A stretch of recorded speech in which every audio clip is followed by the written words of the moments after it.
Mesdames et messieurs, très chers habitantes et habitants des 6e et 8e arrondissements, c'est avec beaucoup de plaisir que j'ai l'honneur, au nom de l'ensemble des élus de notre mairie du 4e secteur, de vous présenter pour 2022 mes meilleurs vœux pour vous-même, vos familles et vos proches. À toutes et tous, je souhaite bonheur et réussite dans vos projets, qu'ils soient personnels ou professionnels. Et bien évidemment, je vous souhaite la santé, une bonne santé. En 2021, nous avons cru voir la fin de la pandémie, source de drames humains qui désorganisent nos vies. Trop nombreux sont ceux qui ont disparu et beaucoup souffrent d'isolement. Nous devons penser à eux. Nous sommes confrontés à un moment inédit de notre histoire, mais ensemble, nous allons retrouver des jours meilleurs et réapprendre l'insouciance. Nous savons désormais que c'est grâce à la vaccination que nous y parviendrons. C'est la meilleure, la seule des manières de se protéger, de protéger ses proches, sa famille.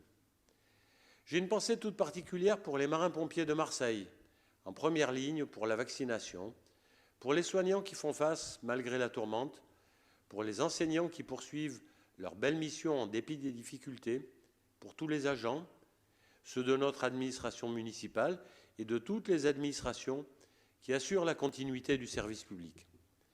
Sans oublier évidemment tous les héros du quotidien qui s'emploient à préserver le lien social et à faire œuvre de fraternité et de solidarité. Tous les jours, ils sont présents et je les en remercie. C'est grâce à eux qu'en 2021, nous avons pu avancer et engager notre ville et nos quartiers sur la voie de la transformation. Les chantiers sont immenses et nombreux et nous avons déjà obtenu de beaux succès qui montrent la voie à suivre.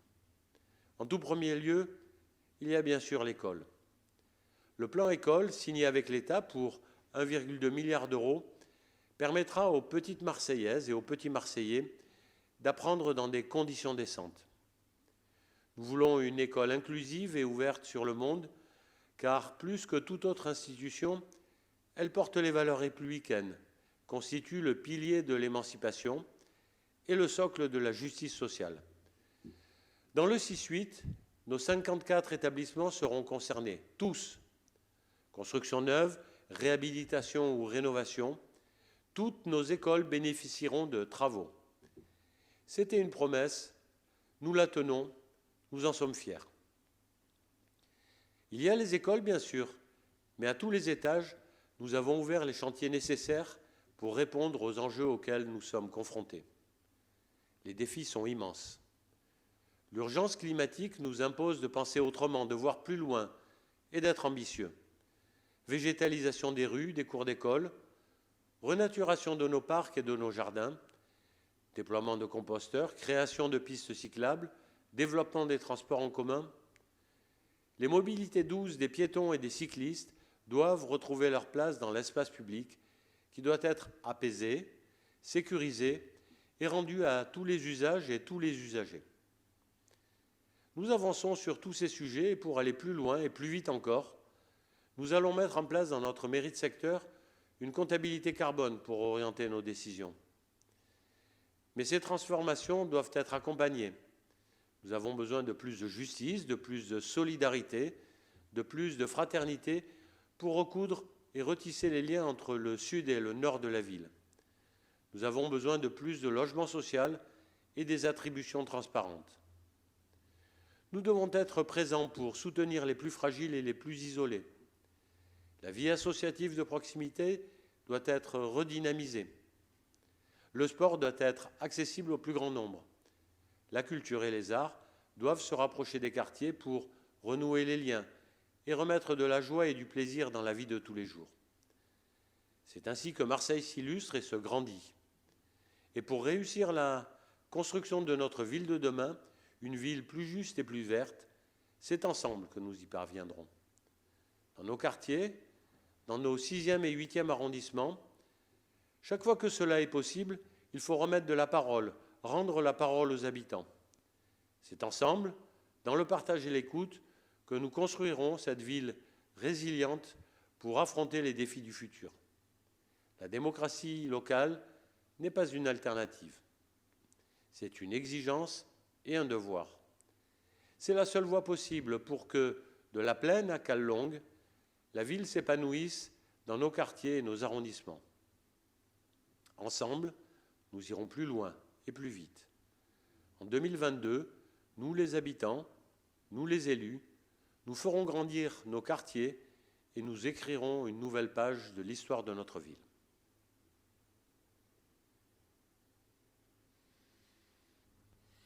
Cette année, en mairie de secteur, j'ai souhaité que nos vœux soient multiples, aussi près des quartiers et des territoires que possible.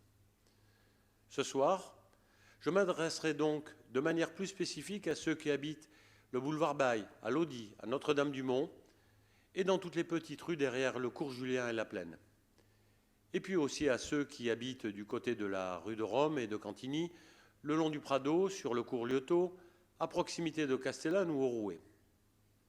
Être proche, être à l'écoute des habitants sur les questions de la vie quotidienne, c'est cela être maire de secteur. Je souhaite donc que ces vœux soient l'occasion de vous présenter nos projets et nos actions à venir, en évoquant les sujets qui vous touchent directement. C'est pourquoi je tiens à remercier de leur présence Marie Michaud et Pauline Delage, vos adjointes de quartier. Ce sont nos maires de quartier. Je tiens évidemment à remercier tous les autres élus présents ce soir, qui sont impliqués dans les actions portées par la mairie de secteur. Au préalable, et avant de rentrer dans les sujets spécifiques qui vous concernent, je voudrais partager notre ambition pour l'espace public. L'espace public est le bien commun des habitants, le lieu des rencontres et des échanges, de la convivialité, du vivre ensemble.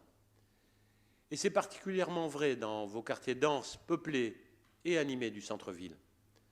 C'est pourquoi nos places et nos rues, nos jardins, doivent redevenir agréables, plantés, décorés, entretenus pour améliorer la qualité de la vie. C'est une grande ambition à inscrire dans le temps long, réclamant de la patience, de l'énergie et de la vigilance. Mais l'espace public, c'est la métropole. La propreté, la voirie et les places, les aménagements urbains, ce sont des compétences métropolitaines. C'est pourquoi, en 2022, notre objectif est que la métropole entende, plus qu'elle ne le fait aujourd'hui, nos projets et nos ambitions. Et lorsque je disais qu'une mairie de secteur est là pour porter la parole des habitants, c'est ainsi que je souhaite que nous travaillions dans le futur avec cette collectivité. C'est pourquoi, alors que se profile une nouvelle grève de la collecte des ordures ménagères, je voudrais commencer par la propreté, qui est le premier indicateur de la qualité de l'espace public. Je suis sensible quand vous vous dites désabusé, ressentir l'abandon, la frustration et même la colère. Oui, il y a des quartiers mieux ramassés et mieux nettoyés que d'autres, et pas seulement en temps de grève. Oui, vous avez raison lorsque vous vous indignez. Mais c'est une compétence de la métropole. Elle doit se ressaisir et déployer ses services avec équité et toute l'attention que réclament vos quartiers. Nous lui avons demandé la mise en place d'un comité de pilotage propreté pour suivre, rue par rue et au quotidien, la qualité de service. La saleté n'est pas une fatalité. Le plus important est d'avoir la volonté de mettre des moyens adaptés et de la rigueur, d'installer le nombre de poubelles nécessaires, d'être vigilant sur leur implantation, d'être réactif et engagé au quotidien. Chacun devra prendre sa part dans cette bataille de la propreté. Les commerçants, les familles et ceux de passage. Tout le monde y gagnera. Certes, c'est une question d'organisation, de moyens et d'infrastructures, mais c'est aussi une question de civisme et de respect du bien commun qui réclame une prise de conscience collective, car si ce n'est pas ensemble que nous avançons, il ne se passera pas grand-chose. À cette occasion, j'en profite pour signaler qu'il est possible de jeter moins et de plus récupérer dans un cycle vertueux gagnant-gagnant. Les associations spécialisées dans la récupération des meubles ou des vêtements, de la vaisselle ou de l'électroménager créent non seulement des emplois dans l'économie sociale et solidaire, mais permettent de se meubler à bas prix. Un autre sujet important dans l'espace public, c'est bien sûr celui de la sûreté. Les effectifs de la police municipale, comme ceux de la police nationale, sont en augmentation. Près de 200 policiers en plus à Marseille en 2022, et près de 500 d'ici 3 ans. Ces renforts permettent une présence plus grande dans les rues et le retour d'une police de proximité permet d'apaiser les tensions. La sécurité des piétons et des cyclistes doit également être améliorée. Le stationnement anarchique ou la circulation des scooters sur les trottoirs et les places doivent cesser. La vitesse doit être réduite pour que les rues soient moins dangereuses et moins bruyantes. Stationnement, circulation sur les espaces piétons et vitesse, des opérations de verbalisation sont déjà menées et seront plus fréquentes à l'avenir. Quant à la question du verdissement de nos rues et de l'espace public, nous allons, chaque fois que cela est possible, renaturer trottoirs et cours d'école pour créer des îlots de fraîcheur, développer les visas verts pour que chacun s'approprie son bout de rue, préserver et respecter les arbres et le moindre espace vert, renforcer la biodiversité. C'est une exigence de l'époque, c'est une exigence de la crise climatique. Et ce n'est pas, et ce n'est plus négociable. La lutte contre le changement climatique doit constituer aujourd'hui le socle de nos politiques publiques. Nous le devons à nos enfants qui grandissent et regardent avec inquiétude le monde de demain. Cela représente des efforts et nous devrons adapter nos modes de vie pour diminuer nos émissions de gaz à effet de serre. C'est aujourd'hui plus qu'une priorité, c'est une impérieuse nécessité. C'est l'enjeu historique de notre mandat. C'est pourquoi, en 2022, nous allons mettre en place une comptabilité carbone qui, parallèlement à la comptabilité financière, permettra d'orienter nos choix et nos décisions. Je voudrais maintenant aborder les nombreux sujets qui vous préoccupent, quartier par quartier. En premier lieu, et parce que c'est un secteur qui cristallise beaucoup de passion et d'attentes, je voudrais évoquer ici le plateau, la Butte. Ces quartiers de Notre-Dame-du-Mont, du Cours Julien et de la Plaine sont l'un des cœurs de la ville. Marseillaise ou touriste, tout le monde y met un jour les pieds, pour un concert, un resto, un verre, pour admirer les graphes, pour faire les boutiques ou tout simplement pour flâner dans une ambiance décontractée. Ces quartiers vivent en 3-8, comme j'ai eu l'occasion de l'entendre cette semaine. Et c'est tellement vrai. Quand ferment les bars et les restaurants, ce sont les marchés et les commerces de proximité qui prennent le relais au petit matin. Dans l'après-midi, les familles et les enfants, les ados, s'approprient l'espace public pour le faire vivre dans les cris et les jeux. Ces quartiers historiques et populaires sont aimés par tous les Marseillais et par tous les autres aussi. Mais par le passé, ils ont été maltraités et abandonnés. Car pour un aménagement de la plaine ambitieux, combien de trous au Cours Julien, combien de poubelles jamais ramassées à Notre-Dame-du-Mont, combien de trottoirs défoncés dans les rues d'alentour, combien de mépris et d'ignorance pour les populations précaires qui ont avant tout besoin d'être accompagnées. La plaine, le Cours Julien et Notre-Dame-du-Mont doivent se reconstruire, se retrouver, et cela non dans une logique de survie, mais dans celle d'une reconquête positive et partagée. Nous avons commencé ce travail en constituant un comité des usagers de la plaine, qui se réunit désormais tous les mois. C'est un rendez-vous clé pour l'information, le débat, les questions, le partage et la production de la décision publique chaque fois que cela est possible. Ce comité d'usagers aura à terme vocation à aborder toutes les questions des quartiers du plateau et de la Butte, et pas seulement celles de la plaine, les questions d'aujourd'hui et celles de demain. La sécurité et la sûreté du quartier sont évidemment partie des sujets qui reviennent le plus souvent. Il y a, c'est certain, beaucoup à faire, mais c'est une approche globale que nous défendons et ne se limitant pas au nombre de policiers ou de caméras. La présence de la police sur le terrain est évidemment nécessaire pour réduire la délinquance et les violences, pour faire respecter les usages et verbaliser quand c'est nécessaire, pour s'assurer du respect des arrêtés relatifs à la fermeture des épiceries de nuit.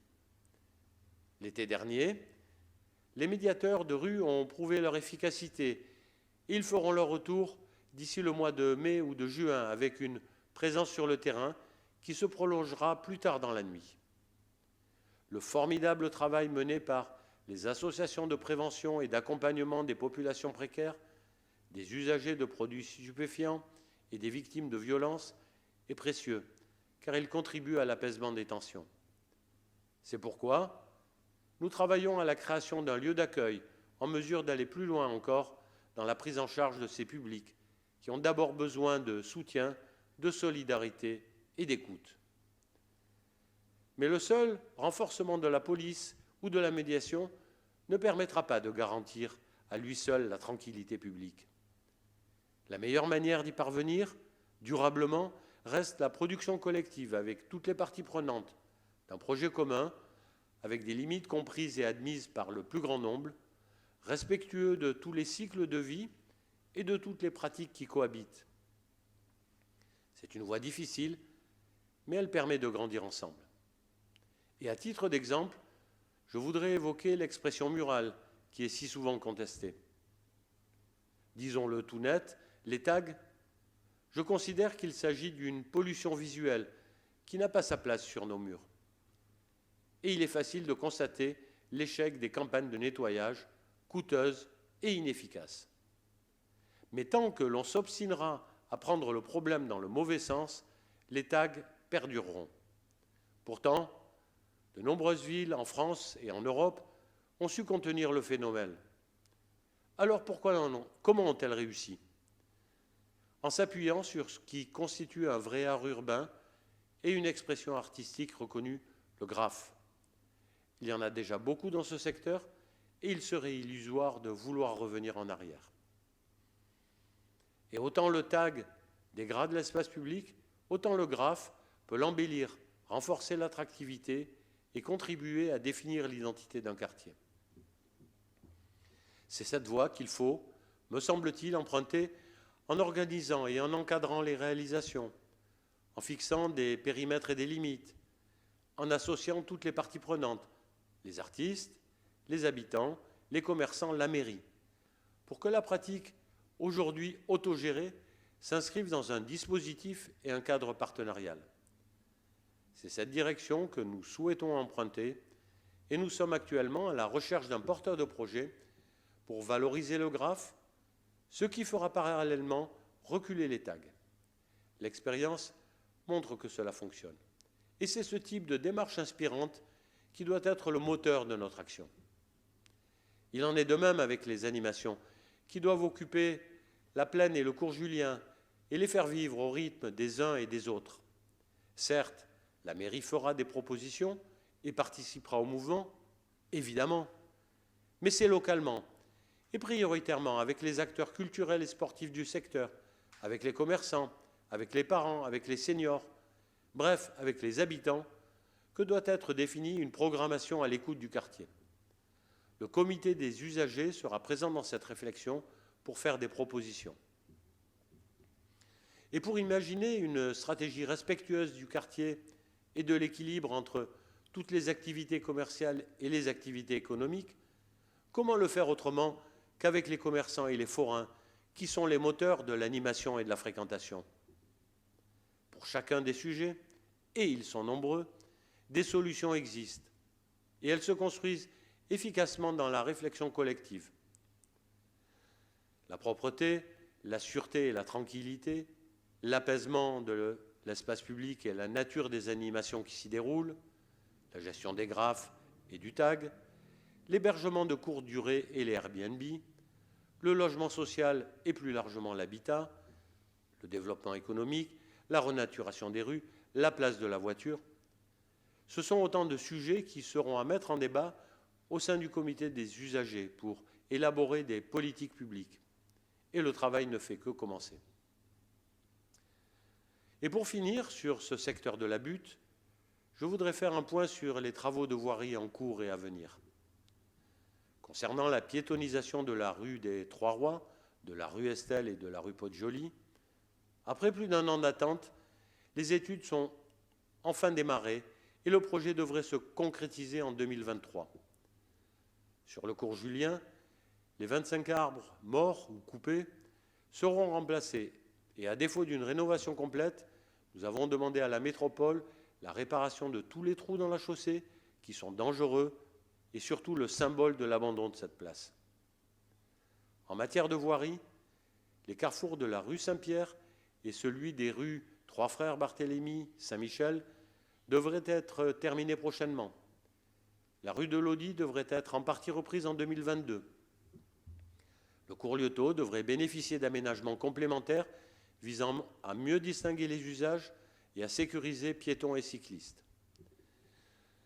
Nous avons également réclamé à la métropole des aires de stationnement pour les 2 rues. Une marche exploratoire a eu lieu hier avec les CIQ, les habitants et les services de la ville pour les définir. Sur la butte et le plateau, les chantiers sont nombreux, mais nous sommes déterminés à réussir. Et c'est ensemble, avec le comité des usagers, avec votre soutien et votre engagement, que nous y parviendrons, ensemble. Car nous voulons éviter ce qui se passe à Castellane avec les travaux d'extension du tramway.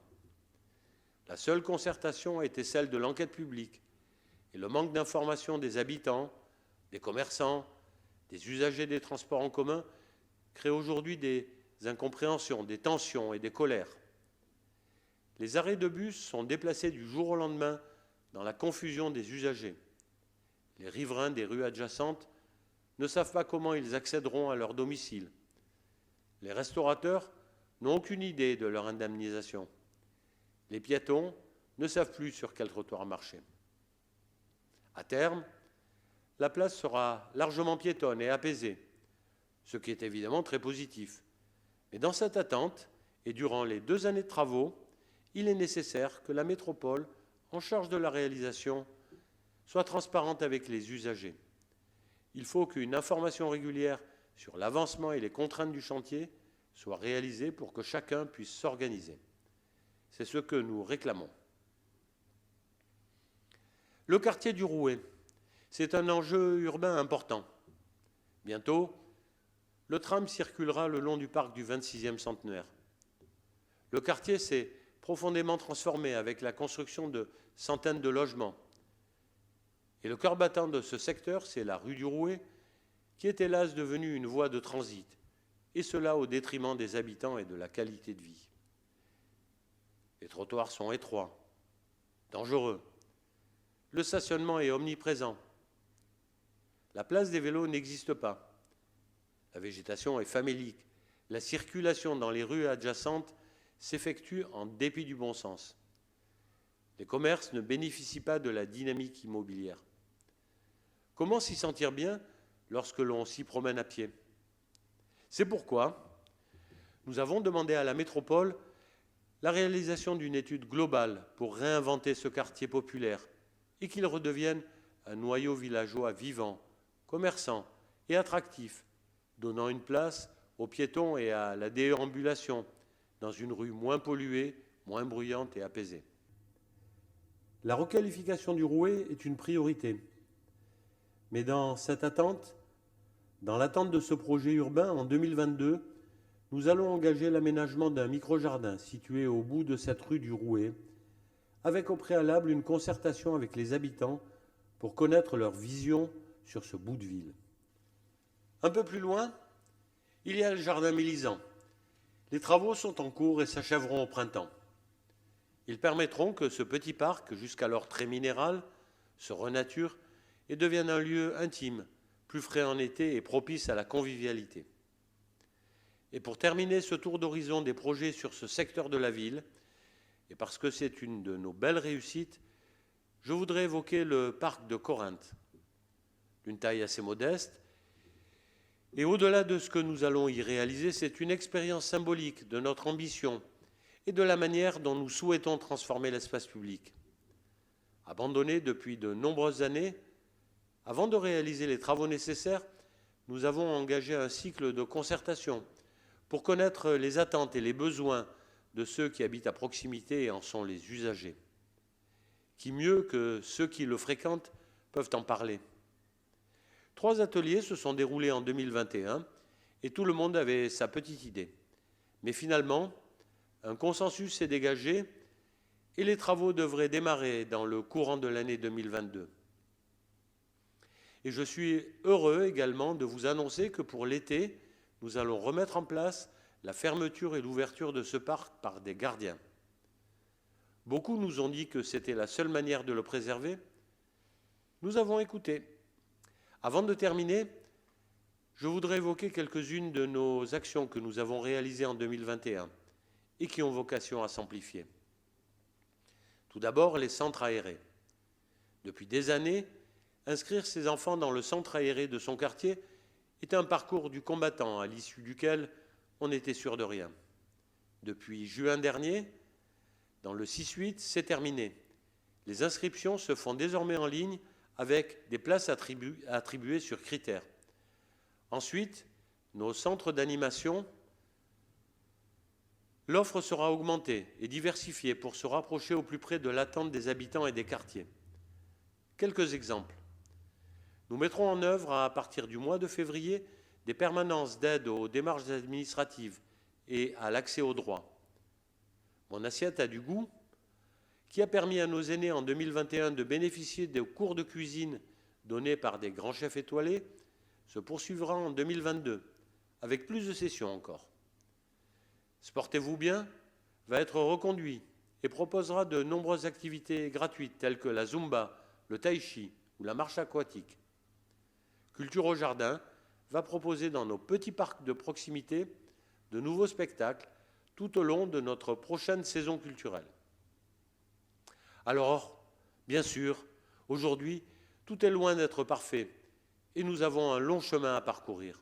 Mais je crois profondément qu'en retrouvant la dimension humaine et les démarches collectives, qu'en remettant au centre du jeu le voisinage et la vie des noyaux villageois, qu'en amenant au plus près des habitants la culture et le sport, qu'en privilégiant l'écoute et la prise en considération de toutes celles et ceux qui habitent un quartier, une rue, nous avancerons pour que la vie soit meilleure, plus agréable. Dans les mois qui viennent, nous aurons l'occasion de revenir vers vous pour poursuivre ce que nous avons engagé, pour vous faire de nouvelles propositions. Nous restons évidemment à votre écoute.